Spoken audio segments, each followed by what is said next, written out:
Welcome back, everyone. In this video, we are going to replace that setIsCartOpen function that we had before from a useState into a new action creator that fits inside of our reducer pattern. So here, let's first create this method, setIsCartOpen. And this is going to be a function that receives a Boolean value. It's this Boolean value that we use to update isCartOpen. So all we need to do is just dispatch a new action object where the type goes to whatever we want to call it. So I'm going to call it setIsCartOpen. And the payload is going to be the Boolean value.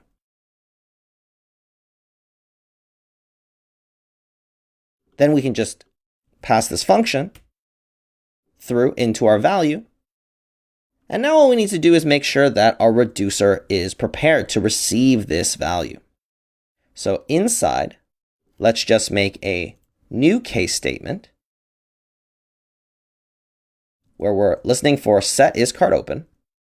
And then what we do, instead of spreading payload, is we say isCartOpen is going to be the new payload value.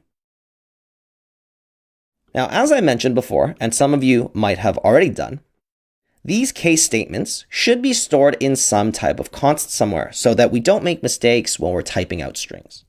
So let's make a const cart action types object like so, which is equal to an object.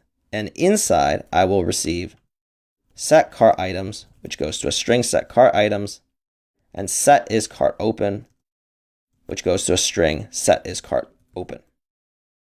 And now I can just update all of the places that call the old strings.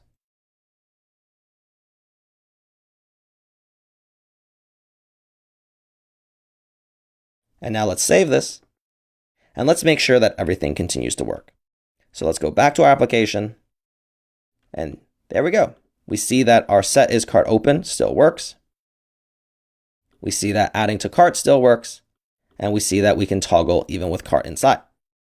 So that's the migration. It seems a little bit convoluted and complicated. I definitely feel you there. Oftentimes when working with Redux, it does have this weird feeling about it. We're not even actually working in Redux right now. We're working inside of cart context, just using the useReducer hook. But the primary thing around reducers is really just that there is this added value that we get for being able to separate what set state into these separate action creators. We kind of had something very similar with our effects, but each effect was calling its own separate set state. Now this is all being handled in one dispatch in order to update 3 appropriate values. So this new strategy is really just so that we can congregate some of this logic into one separate function, and primarily remember that the good time to use reducer is when one update needs to modify multiple readable values inside of your state somehow. So for us, this is an exact time to use a reducer because we want to update 3 separate values. Because whenever our reducer spits out a new object as the state is when the provider and the context decides it's time to rerun. Whereas before, every time we were setting state, technically speaking, yes, they were batching together, and React is smart enough to know that.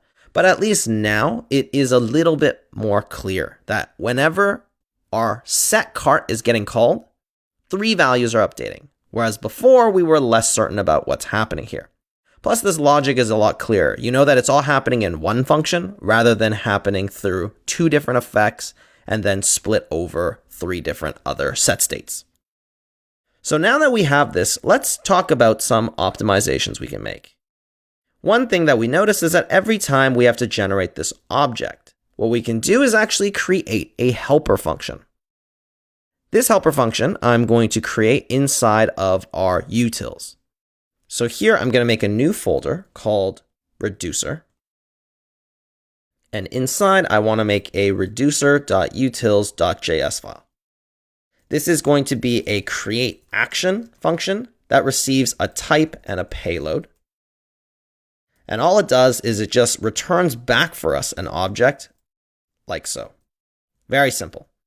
The only reason we do this is so that we don't have to type out the name of these keys, which oftentimes leads a little bit more to human error. So this is really just a more nitpicky kind of optimization we can make. I'm also going to remove these unused hooks that we had before.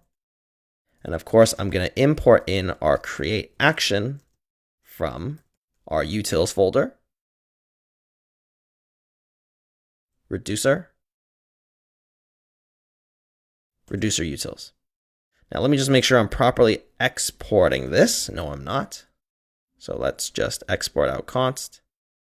And then what we'll do is we will use it in any place where we have to dispatch.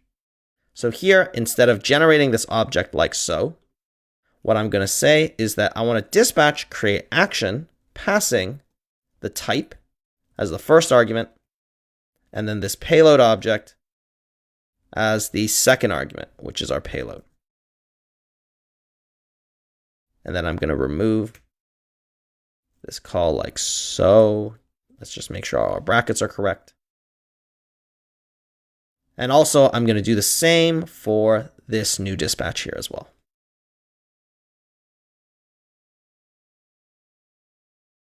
Let's take the first one. Let's take the Boolean here as the second argument. And now let's just once again go back, make sure that our code is still working. Yes, it is. Everything works.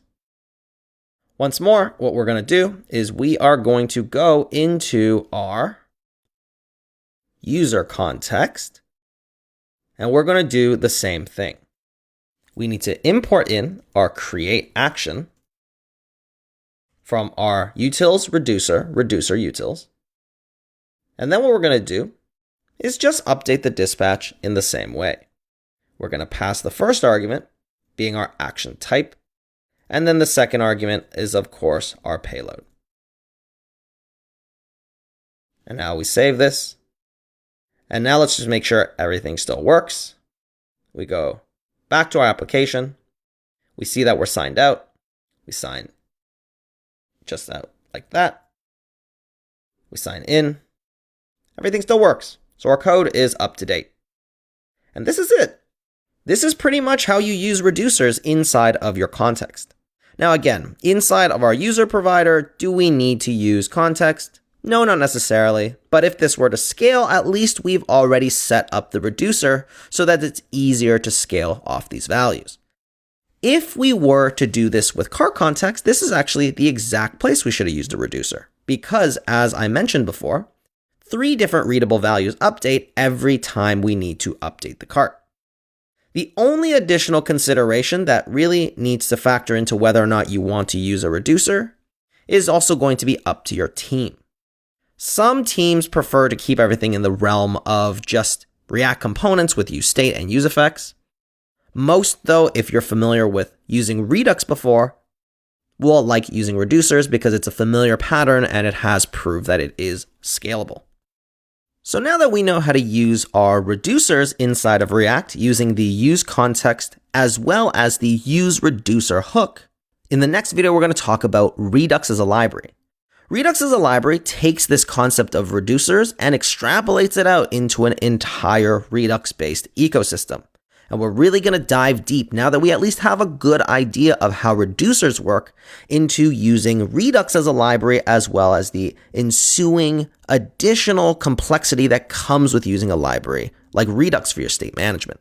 I'm also going to talk about when you want to use context with use reducer versus using Redux in the next video as well. So stay tuned and join me in the next video.